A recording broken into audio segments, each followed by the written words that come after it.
Welcome back to Contemporary Black Voices Hot Topics. And we got a hot one for you today. We're going to discuss Karen and affirmative action and what it means and its implications. Karen. Okay. You want to discuss who Karen I didn't is? say Sharon. I said Karen. Okay.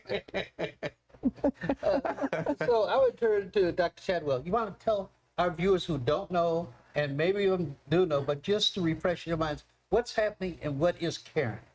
Well, Karen is the name given to white women, or it's just generally a pain in the tail to black folks. They think they are empowered to do, say, demand anything. For example, the latest Karen incident was a woman who walks up in the home of a black man and started taking pictures of things in the house. And her main complaint was the fact that he was making too much noise. She could have knocked on the front door. She could have even called the police. No, she walks in. And that's Karen behavior. But we want to talk about it within the context of affirmative action. Now, just the basic rule of affirmative action was to equalize things, especially in the job world, based on gender, race, sexuality, religion, and some other things. And college. And colleges. And probably disability was thrown in there. So how does Karen factor into this? Now, again, when we think about affirmative action, we generally think about it in the context of improving or equalizing job and college opportunities for marginalized groups, predominantly black folks, okay? But that really hasn't happened. So how, again, does Karen factor into this? Gender. A lot of companies have hired white women based under affirmative action, under gender equality. So that's how a lot of Karens have gotten into the business world, into leadership position. And then the other issue was how a Karen who wanted to go to UT Austin filed a Supreme Court case where her complaint was against of a young black woman who outscored her, but this Karen felt that she was allowed into UT not based on gender, but based on race. So a lot of Karens, as long as it's gender and it's going into their favor, affirmative action is fine. But if it comes into race, then they're the loudest to scream. Go back to that Texas case. You said the black young girl outscored the white girl SAT? I thought it was the other way around. No. It wasn't. She outscored her. Well, what was her basis for the suit? Well, the way I understand it is that a lot of schools, in the top 10% of any high school, the kids get automatic admission into UT Austin, okay? But this young lady really outperformed the white girl, but the girl said that she was allowed into UT Austin based on her race. Okay. And so this is what a lot of Karens probably come into play. It was, oh, no. You only hired her because of her race. But if it's based on gender, where they have a greater opportunity to be hired or selected, they don't say anything. Well, I know working on Capitol Hill for Congressman Perry Mitchell, who was the chairman of the House Small Business Committee, one of the problems we had with affirmative action and even the 8A program is that white women were coming in, and what they would do, the husband, let's say the white husband owned a big business. He would set his wife up in business, and she would then bid on the contracts because they recognized white women as a minority. I don't know if it ended up. My wife's off camera. She handled a lot of that in the Small Business Committee, but they still doing it, even today. But I don't know if they were considered. I know we fought. It's just so long ago. We fought to make sure white women weren't included in. But it ties into what we're talking about: the aggressiveness of white women to take over anything that may be designed for black people, and that's a discussion on what's happened with affirmative action. White women have taken over what would have been legitimately part of what minorities, especially blacks and Indians also, Native Americans I need to throw in there also. Chris, you want to add to this? No, not really. I mean, we all, if you are black in America, especially, all of us understand who the Karen is or what a Karen is and identifies with it after Dr. Chadwell has told us what a Karen is. We also have seen this up close and personal.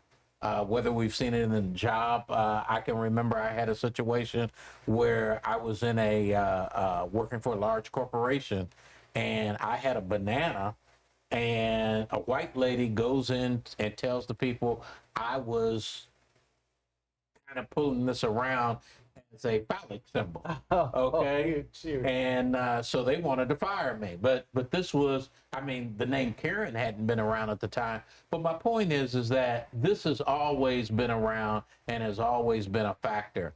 I know, being in business, that people who've always used, and especially the white man, it seems like to me what they've done is they made affirmative action, but they included white women so that they could participate, and they take their business, as you just talked about, and they let the woman, she may never be a part of the business, but her name is on the business, right. and allows her to be the head of the business, and then they get these minority They get the contracts. set aside. Yeah, they get and so it's going all into the same family. Right, right. So, well, what do you think about this decision?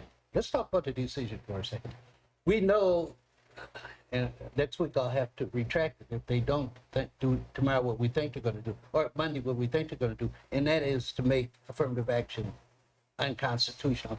And do you think that's part of this whole trying to do away with diversity, equity, And inclusion. and inclusion? You think that's all part of a plan? Yes, well, again, and going back to, I think her last name was Fisher, the student who wanted Yes, it was. go into a UT. Yeah. I think that any admission or selection based on race is going to be a main factor. Now, we talk about affirmative action, but I'm also thinking about this as how a lot of governments, especially local governments, in job description put bilingual required. Yes. Now, here. isn't that a form of discrimination? I always where- thought it was. Yeah, you know, so is that going to open up more opportunities then for if it becomes illegal, that has to come out. You know, Well, do you Chinese, consider that- Mandarin. That's more, isn't that more because they want to appeal to the Mexican or whoever speaks Spanish? They want to appeal to them? Because I know you can call like, you call some business and they'll start out, they'll say in English, Give you you want an it in option. English, press 1, because you're going to hear it in Spanish. And that's I don't know if that's as much, when we live back east, it wasn't as much back east as it is here in Texas. But the point I'm trying to make is that there's an ethnic component in the hiring process. Automatically put on the applications, bilingual necessary. Okay. Now, the bilingual could be Mandarin, Chinese, it could be Japanese, it can be anything. But it's never Swahili. It's never Swahili. Right, yeah. Okay, well, I think this is going to be a short-lived situation. What's I don't that? believe. Well, let's assume I'm not even going to. I don't want to say that I think that they're going to strike down affirmative action because I want to be proactive from that standpoint. But if they should knock down affirmative action, my thought is it's going to be short-lived. the striking it down? Yes. And they will bring it back in a different form. And here's why I say that. When you look at statistics and mathematics, okay, and they already know that the black race, whether it be black, brown, or whatever, is going and starting to outnumber the what they think they want to be, okay? So those colleges that can't admit those black folks, they lose money. Those businesses who can't bring in black folks or whatever, they have no workers. It's just like coming from the border now. We have a serious problem at the border because we have nobody to harvest our fruit because you don't want to let these people in. So all of these type of things I think are going to come up, but we just have to wait, let it simmer for a while, and I think it's going to change. Well, the only way they would reintroduce any form of affirmative action is if people out there vote and get rid of that Republican, conservative, reactionary House of Representatives. But that may happen too, Fred. But what I'm saying is that it may be in a... Let me go one step further. Okay, let's say we get a Democratic House and they vote a new affirmative action bill. You know what the Senate's going to do? They're going to filibuster. And so unless you got a filibuster-proof Senate, then it's going to die. And then if you get a Republican Party president, you can forget it. So I guess I'm kind of negative on this. And I don't think it's going to happen that way. I don't even think it may be a law per se. It's just going to be naturally that in order for them to be, they've got to figure out a way. Just take colleges as an example. How are you going to get those people in there? Because look, colleges, okay, number one, in my opinion, higher secondary education is about keeping the people out of the job market, number one. And number two, it's about them making some money. Chris, you're using rational, it makes sense, thinking to what is simply an irrational. White people have never done what's in the best interest of us. They've never done that, even if it hurts them. You know, I think we've made the argument over and over again that let's take poor white farmers. They should have teamed up with poor black farmers to fight the rich. But they taught those folks to dislike us. Separate us. But let me ask you a question. Are you talking about white politicians or are you talking about white business people? Because if you talk, but wait a minute, if you talk about business people and you talk about the capitalization in this country, it's about the bottom line. They don't care where they get it from. They just want to get it. Right now, it's not.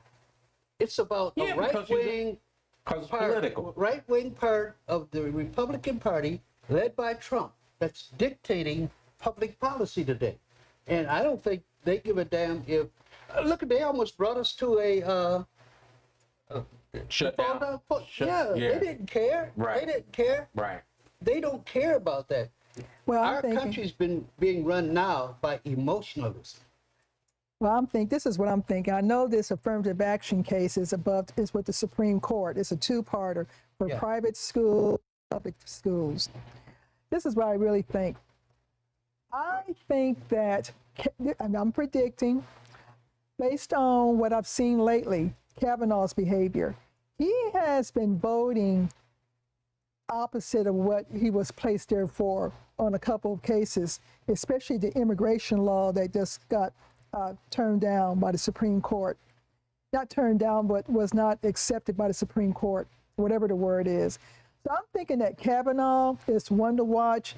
And I also think that Roberts is going to be another one to watch because right now his legacy as the Chief Justice is really being challenged right now with the behaviors of not only Clarence Thomas, but Samuel Alito, who's being called out for ethics violations. So I think that Roberts will be one to watch.